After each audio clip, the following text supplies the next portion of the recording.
Bonsoir à tous, bienvenue dans vos experts du foot au lendemain d'un très beau succès de Monaco, important au niveau comptable avec ses 3 points pris face à Brest au Stade Louis II dans le vent glacial. Bonsoir David Ducci. Bonsoir Christophe. Avec vous on va parler parce que vous connaissez par cœur ce pays de l'Arabie Saoudite qui va donc organiser une Coupe du Monde à la maison, un petit peu comme le Qatar. Vous allez me dire ce que vous en pensez. Puis j'aimerais avoir votre sentiment, vous qui vous occupez des jeunes filles avec Hervé Renard, ces demoiselles du football. Comment se passe la gestion des jeunes talents qui arrivent de plus en plus en équipe de France ? On le voit avec Zahir Emery, peut-être du côté du Paris Saint-Germain qui pourrait être sélectionné avec l'équipe de Dédé, l'autre Didier Deschamps.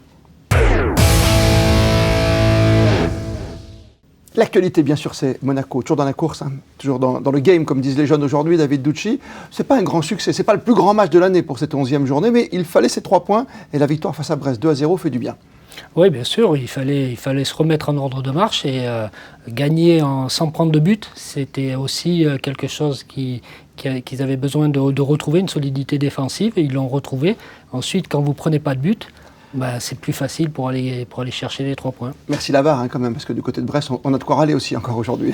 Oui, je crois que sur une saison, ça va s'équilibrer en règle générale. Donc cette fois-ci, ça a souri à Monaco. Là, peut-être la prochaine fois, ça sera en sa défaveur. Alors, toujours se remettre en selle, notamment après une défaite à Lille. C'est vrai qu'il n'y a pas la manière. C'est vrai qu'on a une semaine désormais préparée, même s'il y a eu beaucoup de blessés. C'était important de les mettre, ces 3 points, sur son tableau.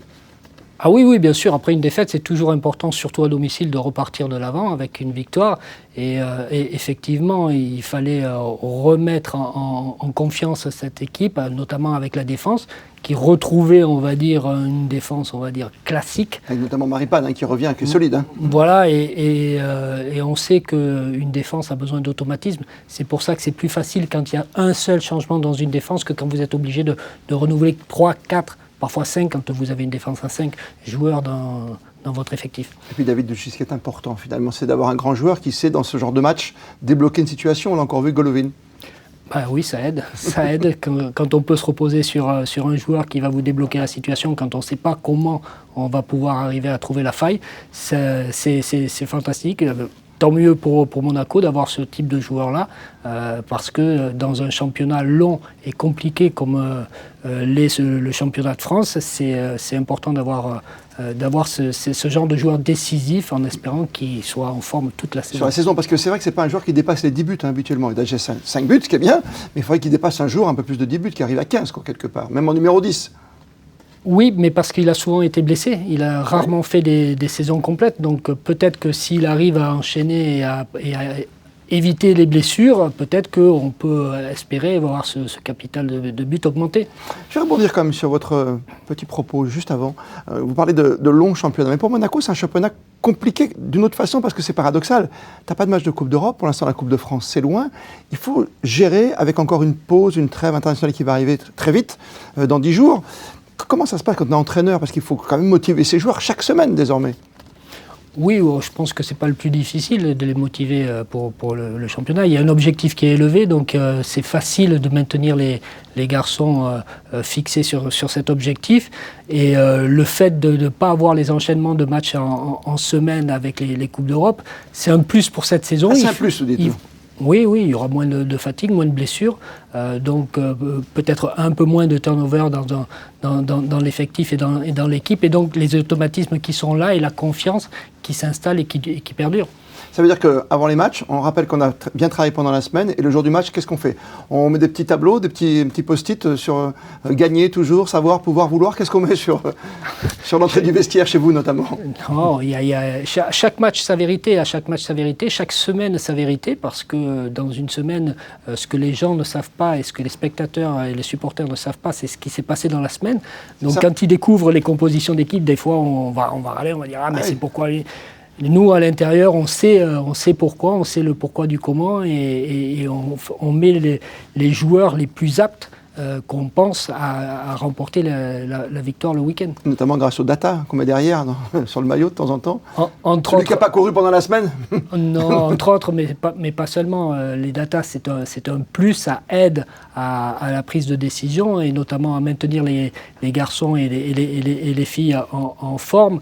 Mais c'est surtout pour éviter les blessures et pour optimiser la performance. Après, la qualité des joueurs et le talent fera toujours la différence. Faire la différence, déjà contre le Havre, bien sûr, ce sera en fin de semaine. Et puis attention, on va marquer une petite trêve, on le sait, internationale. On va jouer notamment Gibraltar à Nice, côté équipe de France. Et ensuite, ce sera Paris Saint-Germain-Monaco. Généralement, c'est notre parc, le Parc des Princes. Ça porte notre nom. Il faut que ça continue. Il faut que ça continue. Le Parc des Princes cher, c'est vrai, Monaco qui s'impose souvent, qui ne perd pas à Paris. Ce sera le grand match, ce sera le 24 novembre prochain. Notre dossier du jour dans Les Experts. On vient de parler de Paris, le prochain grand rendez-vous de Monaco après le Havre en championnat. Paris au cœur de la sélection Didier Deschamps, on l'a remarqué, parce qu'il y a du monde devant. Dembélé, Colomboigny, Mbappé. Il se pourrait qu'un jeune arrive. Il s'appelle Zahir Emery. Pour l'instant, tout le monde est sous son charme, c'est vrai aujourd'hui. Oui, il fait un début de saison tonitruant. Il est en pleine réussite. Il a l'insouciance de la jeunesse. Il a saisi sa chance.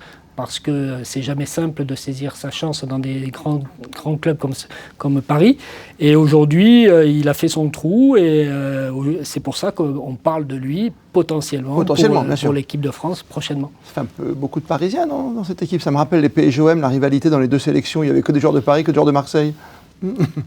Un sélectionneur, ce qu'il voit, c'est prendre les meilleurs joueurs et les joueurs les plus complémentaires pour avoir une sélection qui lui permette de gagner. Donc si pour Didier Deschamps, il lui faut plus de Parisiens parce qu'ils sont plus performants à ce moment de l'année, il le fera. Parce que pour l'instant, ce sont les Niçois qui sont devant, ou encore, évidemment, Monaco, bien sûr. Il pourrait puiser chez nous, sur la Côte d'Azur. Vous voyez ce que je veux dire ? Oui. Il puise un peu. Voilà, il faut qu'il attende un tout petit peu. Zahir Emery, c'est peut-être le symbole de cette jeunesse qui arrive de plus en plus vite. On le sait, c'est pas une nouveauté. Mais là, on a l'impression que de plus en plus, on arrive à incorporer les jeunes avec les anciens. Comment ça se passe, même chez vous, par exemple, chez les filles avec Hervé Renard ? On a besoin d'un renouvellement des générations.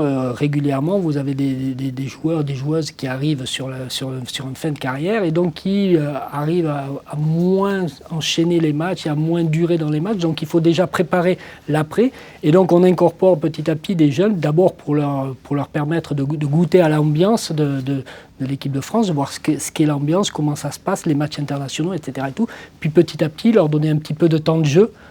De temps en temps, 5-10 minutes, et puis un peu plus. Et puis quand on a le talent, après, à un moment donné, on vient bousculer. Et des fois même, on envoie un ancien sur le banc. Dans la grande histoire du football, on parle de Deschamps-Vira, par exemple, à une époque. Ettore Chauveau, vous qui êtes gardien, vous avez été gardien à Monaco, vous savez ce que c'est. C'est la loi du sport de haut niveau. Ouais, c'est la loi du sport. L'adaptation, c'est important. Donc il faut venir à Clairefontaine, il faut humer un peu la province parisienne.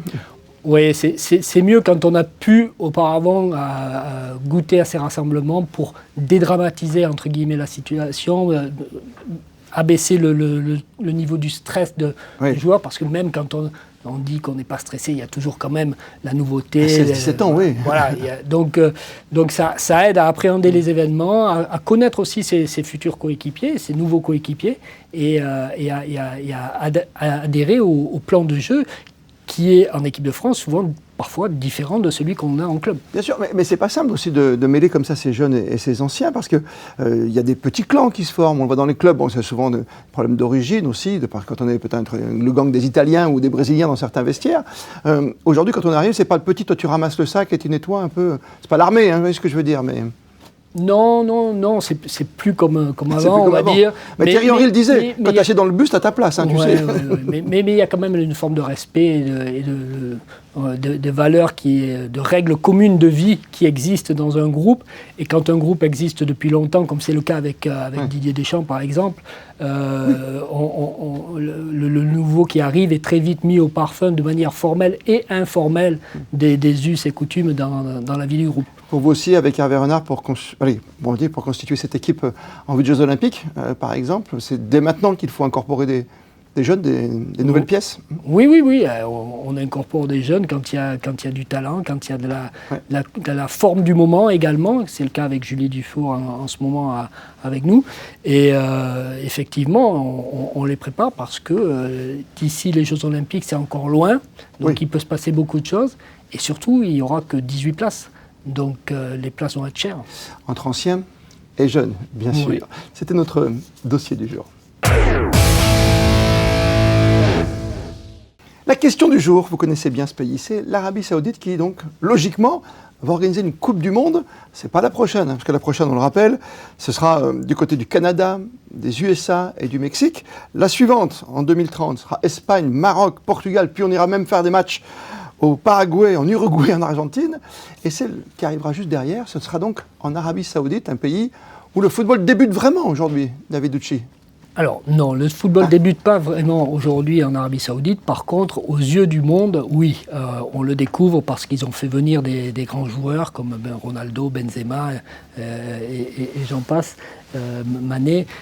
Mais un pays comme l'Arabie Saoudite est un grand pays de football avec du public. À la différence d'un pays comme le Qatar, oui, qui a moins de public, d'abord parce qu'il est plus petit, mais c'est un public connaisseur aussi. D'accord, mais il n'y a même pas eu de discussion, quoi. Directement, la FIFA a attribué, il n'y a même pas de petite table ronde pour dire qu'est-ce qu'il veut prendre. Non, il y a un seul pays, parce qu'on voit bien, on se partage maintenant entre pays, parce que ça coûte cher une Coupe du Monde. Voilà. Faute d'adversaire, par défaut, on a donné la Coupe du Monde à l'Arabie Saoudite. Et en même temps, effectivement, les critères de la FIFA sont devenus tellement exigeants et ça coûte tellement cher d'organiser une Coupe du Monde que c'est pour ça que les pays se mettent à plusieurs pour les organiser. On le voit pour la prochaine, pour celle d'après. Et l'Arabie Saoudite, elle, a les moyens de faire ça toute seule. Et je pense que c'est pour elle quelque chose d'important pour rayonner dans le monde du football. À l'image du Qatar, quoi, d'organiser de plus en plus de compétitions. Parce que même, ils vont organiser, ce qui est fou, hein, sur le continent asiatique, ils vont organiser des Jeux Olympiques d'hiver, entre guillemets, des Jeux d'hiver en tout cas. Les Jeux Asiatiques d'hiver, oui, tout à fait.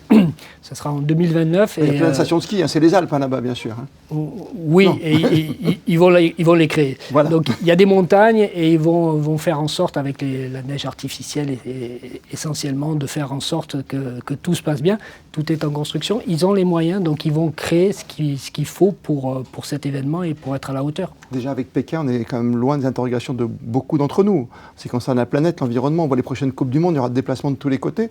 Est-ce qu'on va vraiment dans le sens de l'histoire et de notre vie ?